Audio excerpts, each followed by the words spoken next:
नमस्कार मित्रांनो, मी रेशम मित्र नवनाथ कुठे आपलं माझ्या यूट्यूब चॅनलमध्ये साधी स्वागत करतो।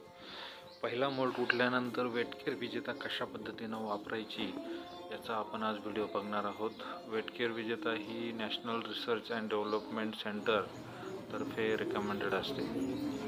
यामध्ये त्याचे प्रिकॉशन्स आणि कशा पद्धतीनं वेटकेअर विजेता वापरायची हे सर्व जो वेटकेअर विजेताचा पुढा असतो त्याच्यावरती हे दिलेलं असतं।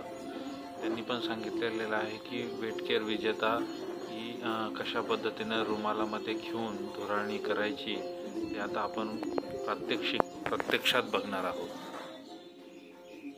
येथे आपण बघू शकता की मी कशा पद्धतीनं रुमालामध्ये वेटकेअर विजेता पावडर घेतलेले आहे आणि अशा पद्धतीने रुमाल पकडून जो आपला मोल्ड तुटलेला आहे त्या ट्रेमध्ये अशा पद्धतीनं आपण ती धुराळायची आहे।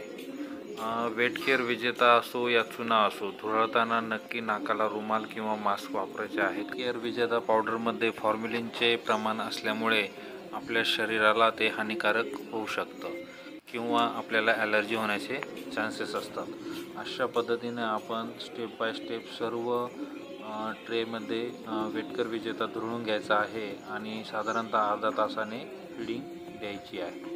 तुम्हाला जर हा व्हिडिओ आवडला असेल तर नक्कीच आपल्या चॅनलला लाईक करा, शेअर करा आणि सबस्क्राईब करायला विसरू नका। जय हिंद, जय महाराष्ट्र।